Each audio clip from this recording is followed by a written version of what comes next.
Hello everyone, Zane here and welcome to another Final Fantasy XIV video. So today I'm going to show you guys how to level up in the occult crescent, the Southern Horn. So the occult crescent, the Southern Horn, we have what is called knowledge level, which goes up to level 20. So the story in the occult crescent is not locked by knowledge level since they're all level 100. So what you're going to do first is knock off the story, since it has a good amount of experience that you guys can get. Okay, so the first thing you actually have to do was kill 3 different monsters to give to Archive, which is going to be the Flying Dragon, the Garula, and of course the Banner Snatchers. Just one will do. They're all level 1, so you guys can take them out pretty easily. Now the story works off survey points that you're going to have to look out in the open world here. Okay, so in order to do the next one, you actually have to find 3 different survey points. Now, I did make a video on where they all are, so we're going to go look for the first 3 that we need. So the first survey point that we need is going to be right here at the Lost Citadel at X31.3Y17. And now that is unlocked, we now go back to the base camp to accept the next quest. Also, side note, I recommend getting all of the aether shards now. As a level 1, you don't de-level until level 5 and above. So by doing this now, if you accidentally die, there's no drawbacks to that. The enemies are few and far between each other, so there's no reason you can't get around them. Most of them are sight-based, but the ones without eyes, you usually know that they are sound-based.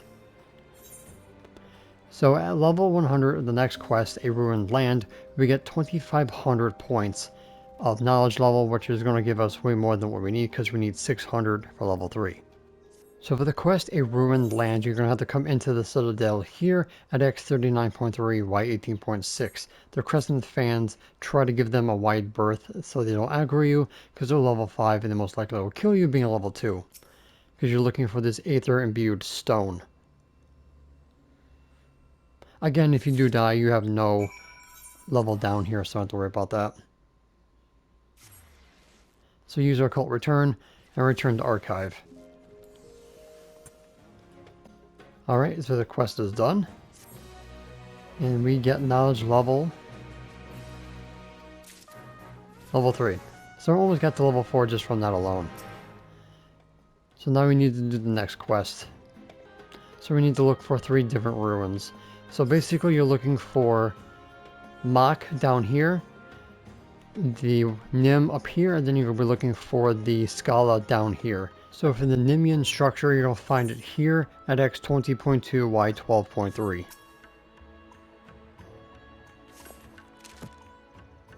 For Scala, the survey point is X10Y22. Just don't get hit by one of those guys. The Mach survey point, you'll find that at X24Y32.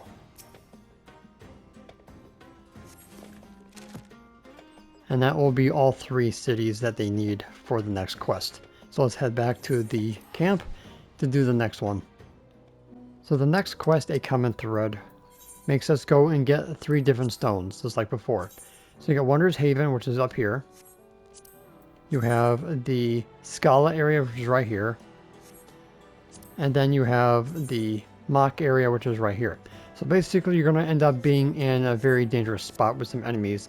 But you're under level 5, so don't worry about de-leveling. But you're going to have to wait for them to turn around for you to get them. Okay, so we're going to go to each location, grab it, and then we'll be able to get ourselves 7,500 experience. So that's level 4 and almost to level 5. So for the Nim area, you'll find it right here at X15Y6. The enemies are all sight-based and they're kind of far in between each other, so you're easy to get by. Alright, so head back to the Aetherite and let's go over to this Scala area. So the one for Scala is at X5Y25. Just wait for the Byblos to turn around.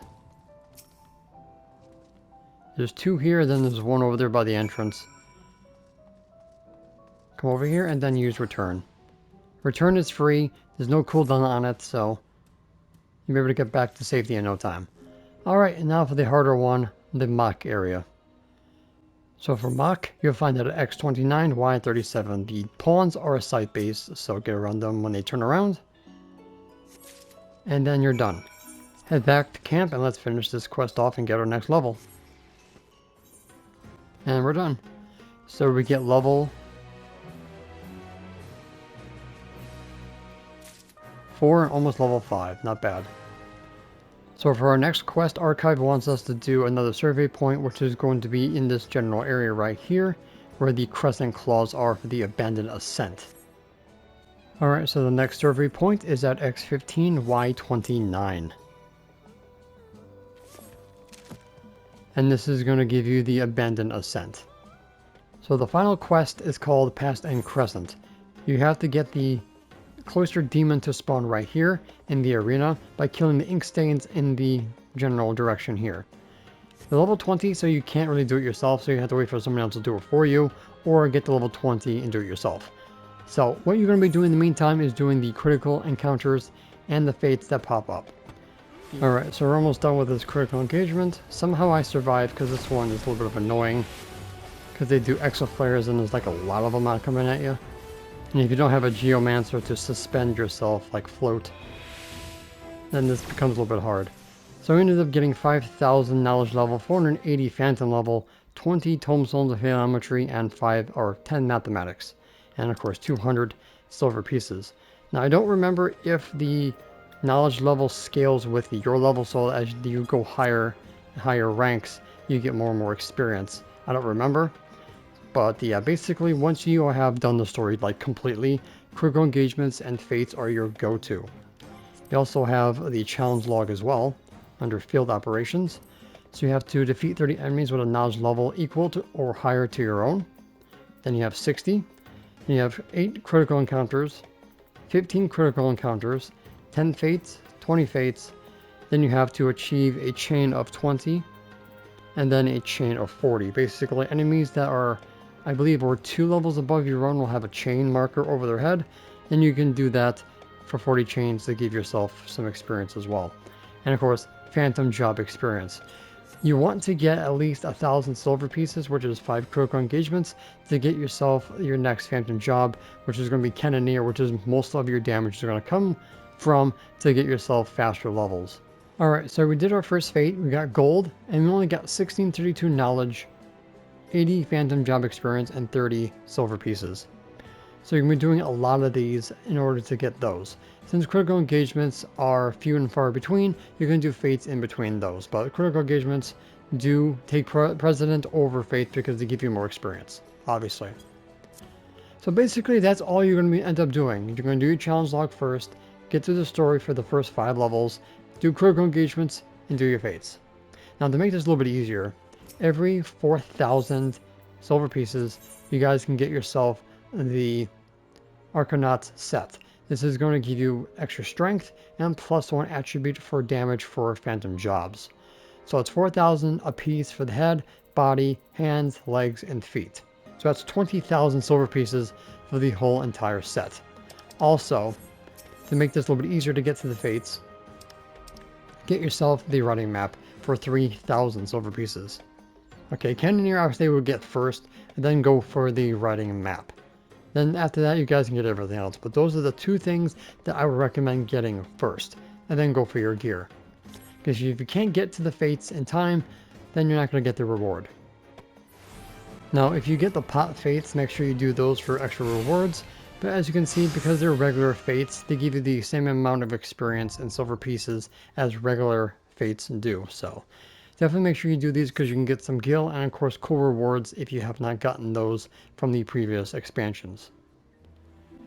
So last, let's talk about chain bonusing for experience.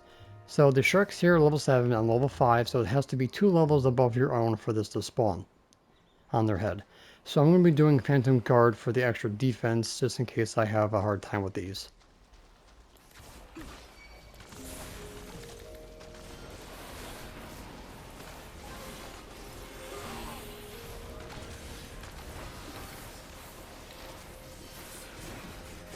Which I'm not having, so that should be good.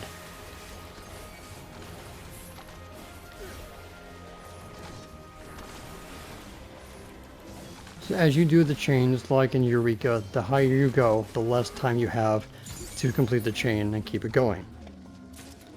So So I ended up getting 93 knowledge level and 10 phantom job level.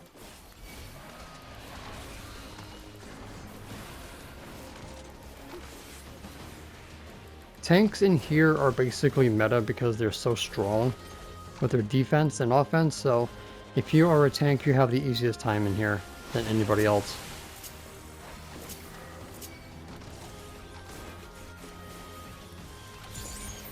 So the chain won't start until you get at least the second kill.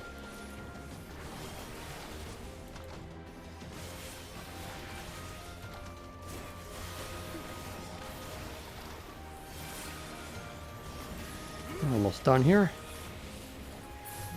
So the second, we ended up getting 3% bonus for both Phantom and regular knowledge level.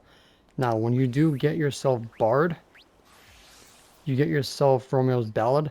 If you use this next to a knowledge crystal, you get an extra 10% increase to experience. This does not work with critical engagements or fates. It has to be open world mobs.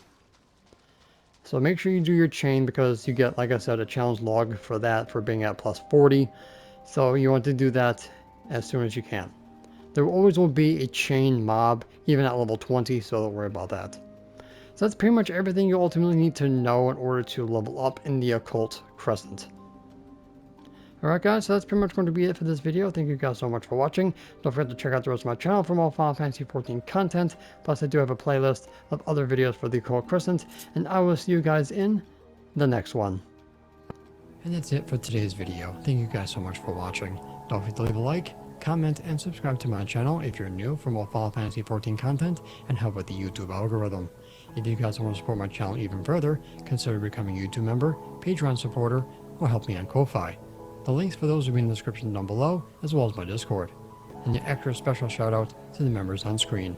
So until next time, may you forever walk in the glorious light of Lord Bahamut, and always remember to keep forging ahead.